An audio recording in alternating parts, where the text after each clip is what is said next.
first became aware of it watching the news that morning, very early in the morning before arriving at work at MALS 24, Marine Aviation Logistics Squadron 24 in Kaneohe Bay, where I was an airframes division officer. And when I arrived at work, there was Marines and sailors standing out in front of the division office, all wanting to be transferred to forward deployed units. And I knew right then and there I had the right Marines and sailors defending our country. But it was quite a remarkable feeling. It's something you don't forget. So I was about 4 years old. I remember I was probably in my pajamas at the time. I was sitting in front of the TV, and all of a sudden this news error had occurred. My mom turned it on, and she was actually going to go into work that night, but instead she had to call in because she sat with me and she was just crying. And I just remember trying to console her because at the time I didn't know what was going on, but I just saw obviously it was a big thing, and so I just remember being there for my mom because she was devastated, and I was kind of in shock as well, just kind of seeing it on the news. I was actually in boot camp in RTC Great Lakes. Things that I can remember is that they had to shut the base down. I remember actually being, they woke us up and it was everyone who's from New York area, everyone from the DC area, everyone from the Philadelphia area needs to come with us. Everyone just got it. We didn't know what was going on.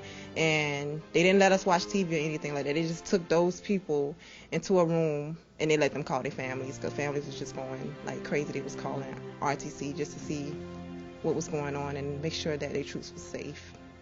I was about 6 years old at the time. I was actually on Naval Base Bremerton in Washington. My mom was Navy, and I was at daycare, and the entire base ended up being shut down.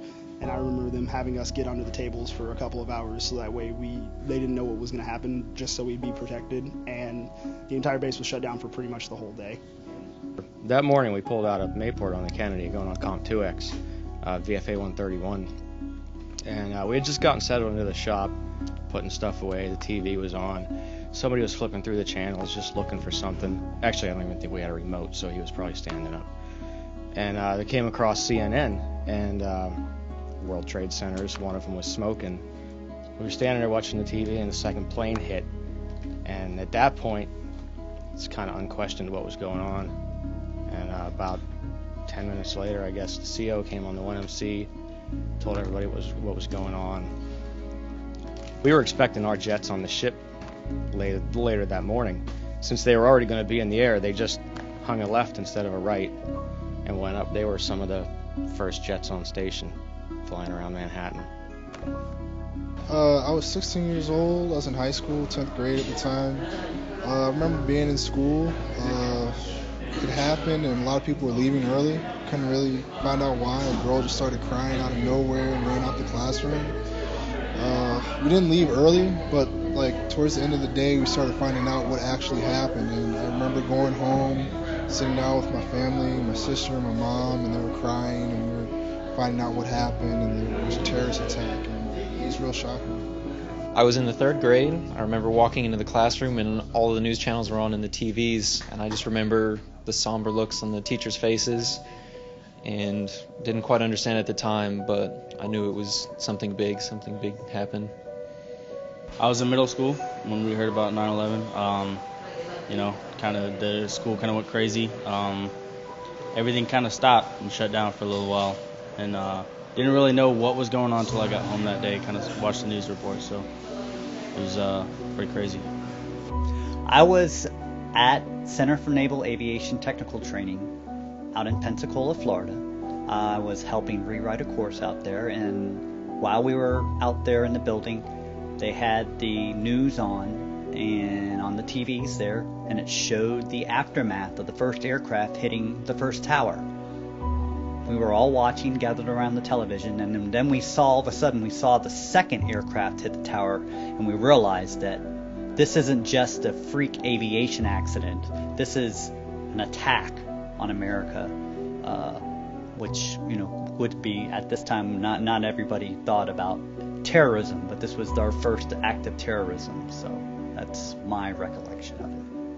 I was in 7th grade at the time. I remember being in English class, and then showing the teacher comes in and puts it on news, and we actually watched the second plane hit on live television.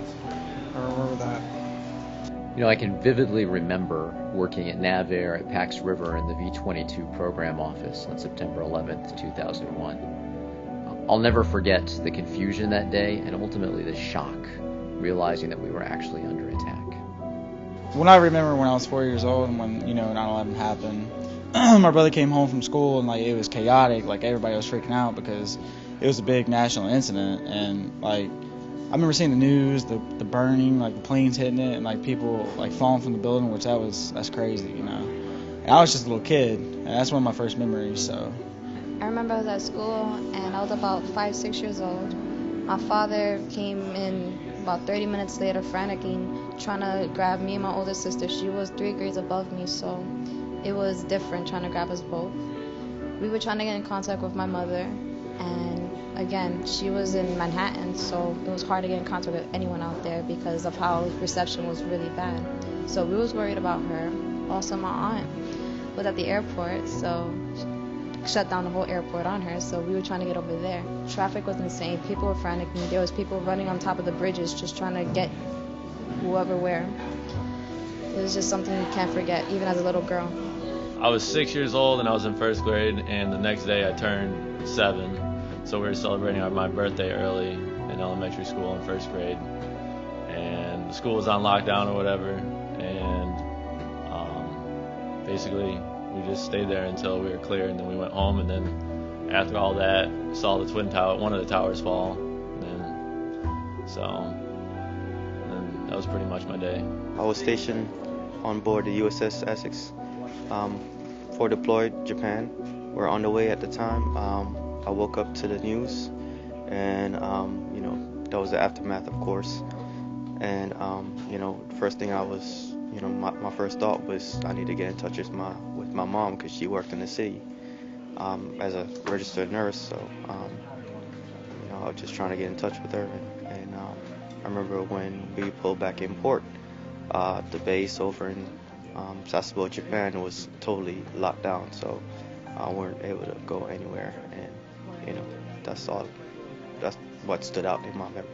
I absolutely remember 9/11. I was stationed at ROTC Hampton Roads, and before class I went to Langley Air Force Base to get a haircut, and I was coming off the base. All these jets were taking off, which wasn't abnormal, but the manner in which they were taking off seemed a little bit weird to me, so I turned the radio on and I heard that a plane had crashed into the World Trade Center. So I went home, and of course on TV I saw that 9/11 had just happened. I will never forget that. On 9/11, I actually was in junior high at Wilkhurst Junior High Elementary, and I actually was raising money to do tours in Washington, D.C., and they set all the students down that had raised enough money to go, and they told us we couldn't go anymore because of the tragedy that had occurred, and it was just really crazy. It was really wild. And I was working the night shift, and I had just got off work, went to the gym, and went to sleep.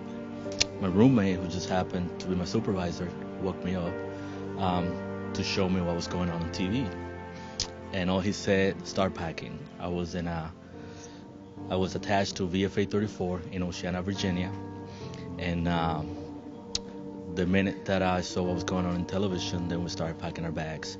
And sure enough, that afternoon, we got the call that we needed to be on board the USS George Washington to be heading to the Bay of New York. Sure enough, the day after, we arrived in the Bay.